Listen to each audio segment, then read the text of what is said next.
Bonjour, bonsoir à tous, ici votre frère Daniel, je suis très content de faire cette nouvelle vidéo pour vous exhorter, mais bien avant de poursuivre, j'aimerais rendre la grâce au Seigneur.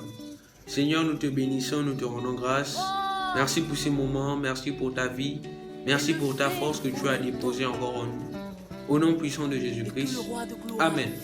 Voilà, aujourd'hui j'aimerais partager sur les étapes qui conduisent à l'arrêt de l'esprit. Voilà, Dieu a pu me donner 4 étapes, mais bien avant de poursuivre, j'aimerais vous donner mon texte de base, qui est 1 Thessaloniciens 5:19, qui dit « N'éteignez pas l'esprit » ou qui dit encore « N'arrêtez pas l'esprit de Dieu ».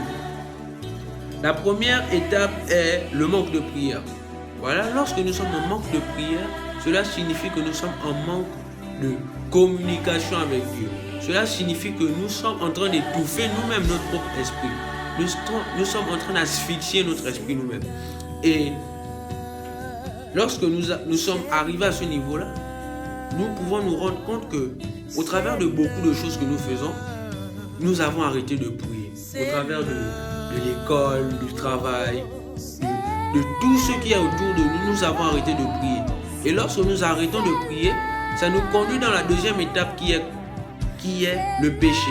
Lorsque nous arrêtons de prier, automatiquement, que nous le voulions ou pas, le péché va venir s'installer.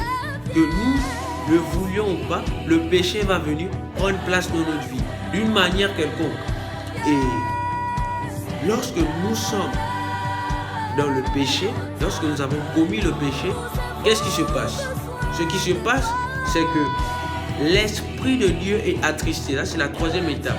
L'attristement du Saint-Esprit. Le Saint-Esprit est attristé.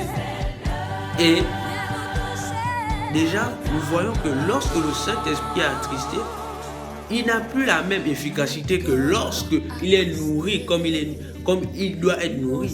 Parce que nous voyons déjà que on est quitté de manque de prière, péché, attristement du Saint-Esprit. Et lorsque le Saint-Esprit est attristé, qu'est-ce qui se passe? Automatiquement, si nous ne remontons pas, si nous ne reprenons pas en main notre vie chrétienne, notre vie de prière, automatiquement, notre esprit s'arrête. Automatiquement, notre esprit s'éteint. Et si nous voyons bien ces 4 étapes, il y a 2 étapes qui sont dans le spirituel et il y a aussi 2 étapes qui se passent dans le physique que nous pouvons remarquer même avec notre propre intelligence. Quelles sont les étapes qui se passent dans le physique? Les étapes qui se passent dans le physique sont la première étape qui est le manque de prière. Nous pouvons facilement nous rendre compte que nous avons arrêté de prier. La deuxième étape qui est le péché. Nous pouvons nous rendre compte que nous sommes dans le péché. Nous pouvons nous rendre compte que nous sommes en manque de prière. C'est simple. Et les 2 étapes qui sont dans le spirituel, c'est l'attristement du Saint-Esprit. Là, ça ne se voit pas. On ne peut pas voir comment le Saint-Esprit est attristé. Ça se passe à l'intérieur de nous. Il y a l'extinction de l'Esprit. Ça se passe aussi à l'intérieur de nous. Et l'élément déclencheur de tout cela, c'est la prière.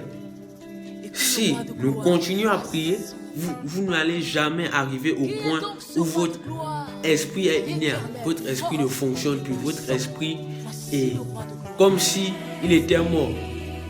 Vous allez toujours être avec la puissance de Dieu, parce que le Saint-Esprit, c'est une puissance que nous avons reçue.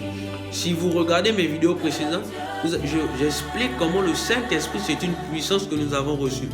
Et cela peut nous causer d'énormes problèmes en tant que chrétiens, c'est-à-dire surtout ceux qui ont le don de guérir les malades. Comment tu peux guérir un malade si tu n'as pas la puissance qui te permet de guérir ce malade? Comment tu peux ressusciter un mort si tu n'as pas la puissance pour ressusciter ce mort? Voilà, j'ai fini avec mes propos. Que Dieu vous bénisse. À se revoir dans une prochaine vidéo. N'hésitez pas à m'écrire sur mon Messenger, à me poser des questions pour que je puisse répondre dans une de mes prochaines vidéos. Et surtout, n'oubliez pas de vous abonner dans... Voilà, j'ai fini avec mes propos. Que Dieu vous bénisse. À se revoir dans une prochaine vidéo. N'hésitez pas à m'écrire sur mon Messenger, à me poser des questions pour que je puisse répondre dans une de mes prochaines vidéos. Et surtout, n'oubliez pas de vous abonner dans les liens qui sont dans la description. Que Dieu vous bénisse.